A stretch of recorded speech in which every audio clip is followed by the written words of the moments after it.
Bismillahirrahmanirrahim. Assalamualaikum warahmatullahi wabarakatuh. Halo teman-teman semua, kembali kita berjumpa di video yang kesekian kalinya. Pada video kali ini, kami ingin mengajak teman-teman untuk memahami materi tentang organisasi, kepemimpinan, tugas, dan tanggung jawab kepala cabang yang ada di dalam bab 1 pendahuluan buku manajemen perbankan syariah ya, yang warna hijau. Oke, kita langsung mulai masuk. Silakan dipahami dengan baik-baik apa yang saya sampaikan. Nah, untuk bab ini saya akan sampaikan dalam 5 part ya. Yang pertama, part ini nanti saya bagi mungkin sekitar 10 menit. Nah, nanti kodenya akan ada 5 digit juga, 5 digit angka, sehingga setiap digit akan saya umumkan dari setiap part. Jadi setiap part akan ada 1 digit kode yang nanti akan digabungkan menjadi 1. Baik, langsung saja kita bahas ya. Bismillahirrahmanirrahim. Bab 1 pendahuluan, organisasi, kepemimpinan, tugas dan tanggung jawab kepala cabang. Ya, yang pertama adalah untuk dapat melaksanakan amanah sebagai pemimpin cabang bank syariah dengan baik, seseorang harus memiliki pengetahuan yang memadai tentang bank syariah, organisasi dan kepemimpinan, serta memahami tugas dan tanggung jawabnya sebagai pemimpin cabang bank syariah. Ini artinya adalah dari sini kita tahu bahwa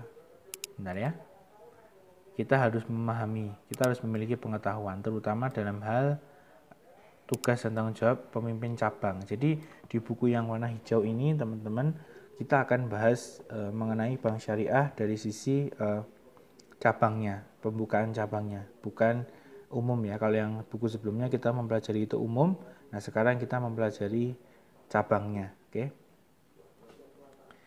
Nah untuk itu nanti di sini kita akan mempelajari pengertian bank syariah, model organisasi dan unit kerja bank, kepemimpinan, dan menjalankan tugas dan tanggung jawab pemimpin cabang bank.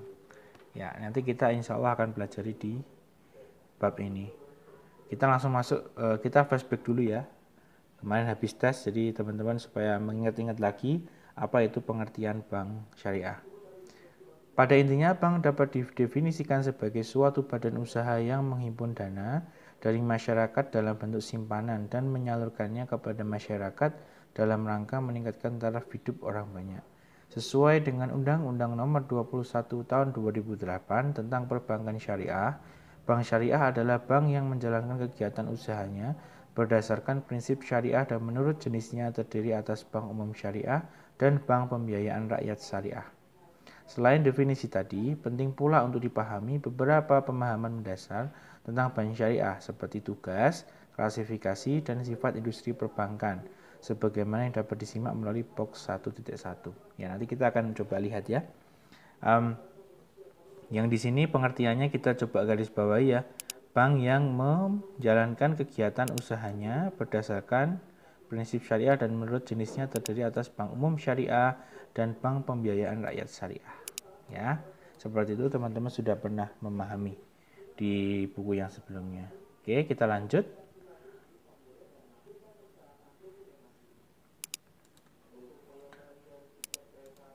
Sekarang kita masuk di halaman yang ketiga, tugas, klasifikasi, kapasitas dan kapabilitas perbankan syariah.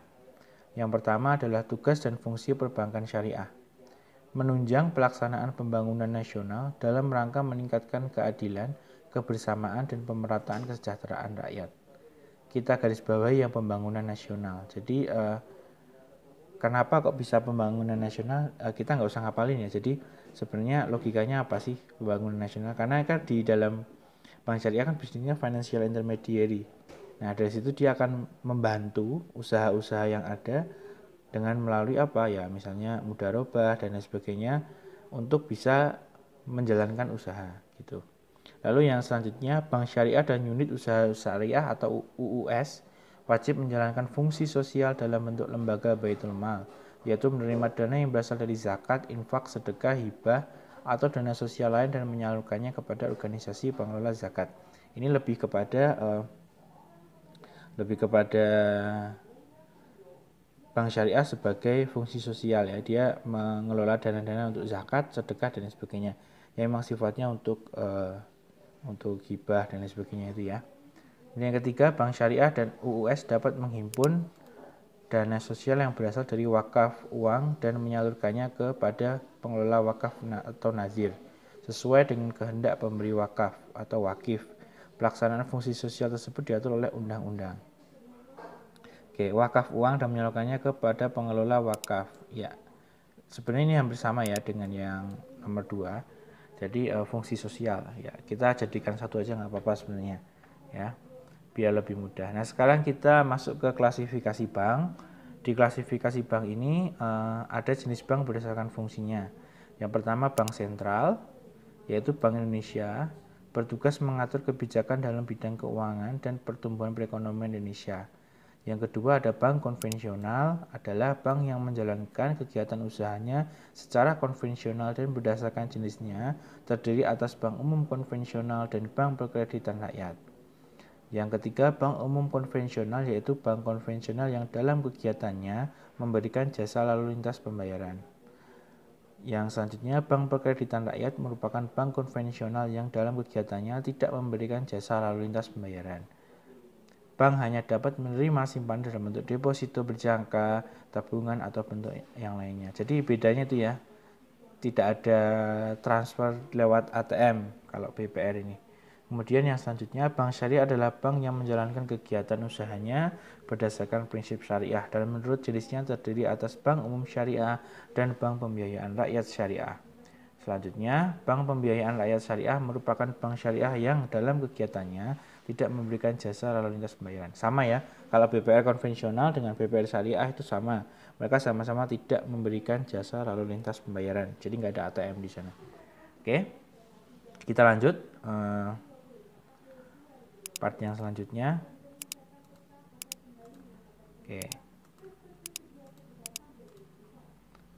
Unit usaha syariah adalah unit kerja dari kantor pusat bank umum konvensional yang berfungsi sebagai kantor induk dari kantor atau unit yang melaksanakan kegiatan usaha berdasarkan prinsip syariah, atau unit kerja di kantor cabang dari suatu bank yang berkedudukan di luar negeri yang melaksanakan kegiatan usaha secara konvensional yang berfungsi sebagai kantor induk dari kantor cabang pembantu syariah dan atau unit syariah.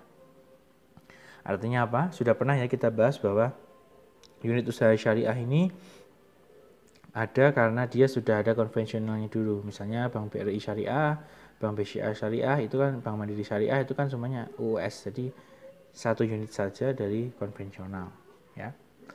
Lanjut, jenis bank syariah berdasarkan kepemilikan mencakup bank umum milik negara BUMN, bank umum milik swasta, bank campuran dan bank pembangunan daerah sebagaimana pada umumnya. Sedangkan berdasarkan segmentasi terdapat pula corporate bank berskala besar, retail corporate bank skala besar dan kecil, serta retail bank berskala kecil. Selain itu, ada juga yang berstatus devisa yang dapat melayani valuta asing dan transaksi internasional, dan non-devisa yang tidak memberikan layanan valuta asing dan transaksinya berskala domestik. Oke, lalu kita lanjut ke kapasitas dan kapabilitas industri perbankan. Industri perbankan memiliki kapasitas dan kapabilitas yang dapat dijadikan parameter karena 1. Industri perbankan dapat berperan sebagai indikator kestabilan tingkat perekonomian suatu negara karena perbankan adalah salah satu subsistem industri jasa keuangan yang berfungsi sebagai jantung atau motor penggerak roda perekonomian. Industri yang salah satu modal utamanya sangat bertumpu pada kepercayaan masyarakat. 3. Realisasi bagi hasil bank syariah yang bisa berubah dapat dijadikan ukuran kinerja dan sinyal bagi nasabah, early warning system. Maksudnya apa? Industri perbankan itu berperan sebagai jantung perekonomian karena dari perbankan ini dia menghimpun dana yang kelebihan dana ya, sehingga nggak nganggur dananya, sehingga diinvestasikan atau diaplikasikan kepada usaha-usaha yang masih membutuhkan. Itu namanya dari funding ke financing ya, kalau teman-teman ingat ya. Nah, makanya itu bisa menggerakkan roda perekonomian. Lalu industri yang salah satu modal utamanya sangat bertumpu kepada kepercayaan. Ya benar, dulu di buku yang sebelumnya saya pernah jelasin bahwa kepercayaan menjadi yang nomor 1 di bank syariah. Kemudian early warning system itu sinyal. Misalnya kalau misalkan ada bagi hasil yang kurang, itu berarti sinyal untuk bank tersebut masih harus memiliki kinerja yang lebih baik, artinya harus diperbaiki mana yang belum bagus gitu. Lanjutkan ya, hal ini menjadikan bank sebagai lembaga yang harus diatur secara ketat oleh pemerintah dan dalam praktiknya harus dikelola secara hati-hati agar tidak menimbulkan krisis kepercayaan, krisis moral, dan krisis ekonomi ya. Karena semua sekarang kita coba bayangkan ya, karena semua kita pasti punya uang, kita tabung, pasti kita percaya bahwa uang kita, hasil kerja keras kita ada di bank ya. Nah kalau bank ini membuat tidak percaya, membuat masyarakat tidak percaya, maka si bank ini juga nanti akan membuat satu negara menjadi krisis kepercayaan. Nah itu jangan sampai, makanya peraturan dalam bank itu sangat ketat teman-teman ya. Oke, itu untuk part 1 ya. Sekarang saya mau ngasih pertanyaan untuk keaktifan ya, tolong dijawab di komentar, lalu screenshot jawabannya kemudian kirimkan ke saya. Lewatnya lewat apa nanti akan saya umumkan lagi. Oke, pertanyaannya adalah teman-teman, menurut kalian apakah tepat bank itu menjadi lembaga yang harus diatur sangat ketat? Kalau kalian jawab tepat, kenapa kok bisa tepat? Oke, lakukan screenshot kemudian kirim ke saya nanti, tapi ditunggu pengumuman dari saya dulu ya. Lalu untuk kode digit untuk part 1 ini adalah password digit ke-1 ya, karena ini part 1 jadi digit yang ke-1. Untuk kelompok 1 adalah 1, password digit ke-1 untuk kelompok 2 adalah 2, password digit ke-1 untuk kelompok 3 adalah 3, password digit ke-1 untuk kelompok 4 adalah 4, password digit ke-5 untuk kelompok,